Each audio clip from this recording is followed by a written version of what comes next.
It's a cool morning, late October. People in these tents begin to rise. A passing train, their wake-up call.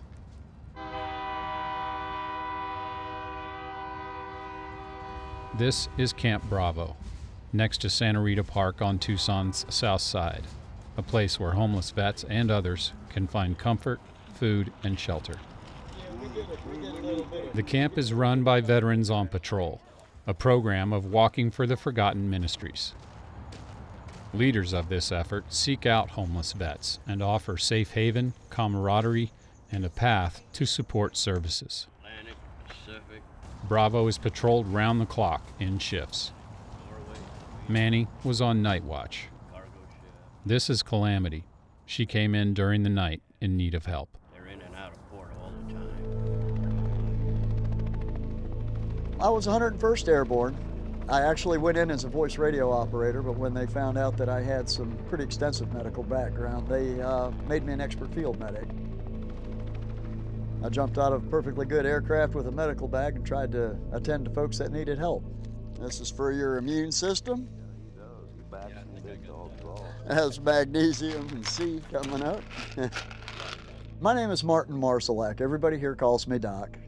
I am the base commander and chief medical officer, so I kind of keep things rolling along here. This is vitamin C, keep you from catching a cold. Our mission is to go out and find as many homeless veterans that we can possibly locate, bring them in, try to transition them from homelessness to housing, get them medical care, things that they've been doing without for so many years. I'll have to get the make and model of this thing, give the VA a call, have them get you another mirror. We have something here that I've never found anywhere else. We have a VA navigator, somebody who knows the system, knows who to talk to, knows who to call if you don't get what you need, and he does it for us, and that's Doc. He's just the best there is. I'll call a couple of the mobility places here and see if we can get some spare parts for that one. At least I can get around. Absolutely, absolutely. Scrambled eggs and bacon, they should be happy. Camp Bravo, officially known as Bravo Base, is one of several in Arizona, including Camp Alpha in Phoenix, Charlie in Nogales, and Delta south of Prescott. The portable toilets are donated and maintained by Diggins Environmental Services. The land, water, and electricity by HMS Fasteners. Both are local companies sympathetic to their cause. Food, clothing, and other supplies are donated by the public. We've got a lot of really good people out there that are helping us out and keeping us going here.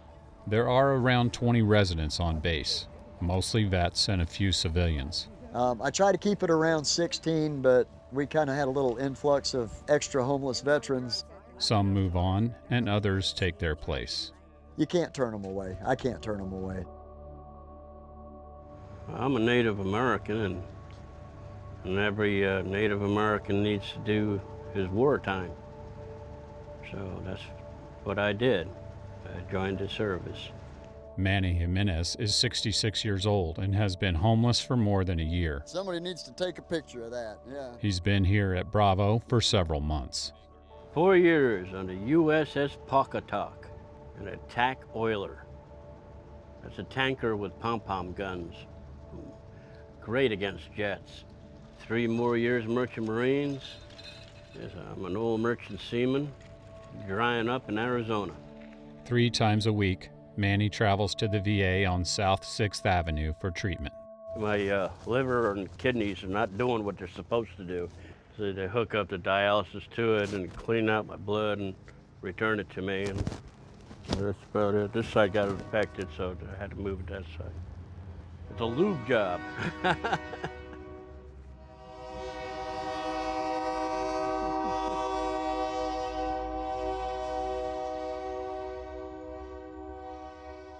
There is still a fair amount of drug abuse in the park, heroin, methamphetamine.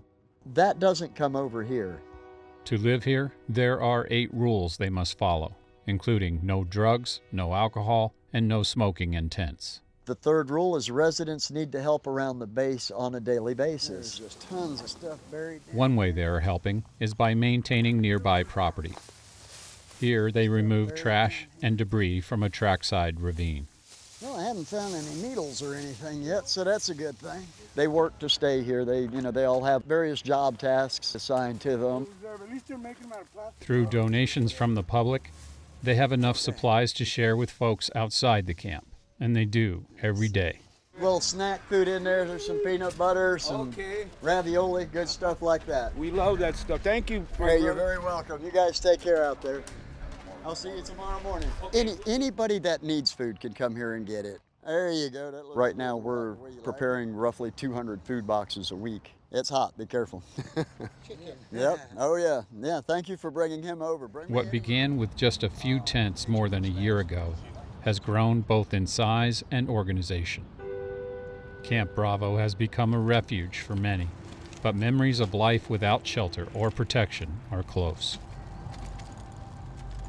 For me, it was daily uncertainty, not knowing where you're going to get your next meal, not knowing where you're going to spend the night the next night, where it's going to be safe, not knowing if somebody's going to come up and club you in the head while you're sleeping and steal what little bit of belongings you have. I was picked up by two really big people, put in an alley, and they tried to cut my throat. And most closest they got was my chin. I kept putting my chin down so I couldn't get my throat. Somebody from one of the apartment houses called the cops because they saw what was happening. And the cops showed up just in time. I thought that was the end of me. It hurt my pride the first time I had to fly, sign, and beg. I think the biggest challenge is the guy who yells, "Get a job."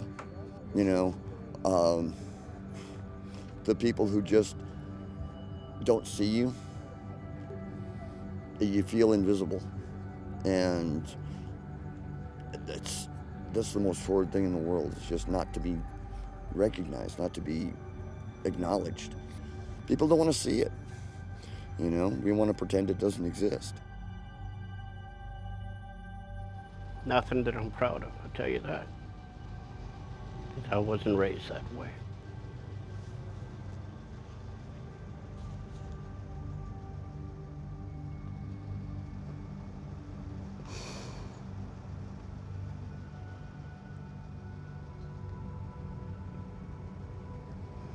Had to eat out the dumpsters.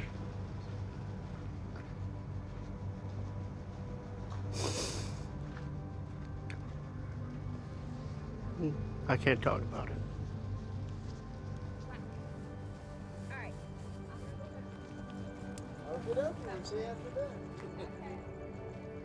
These are just some of the people who live at Camp Bravo.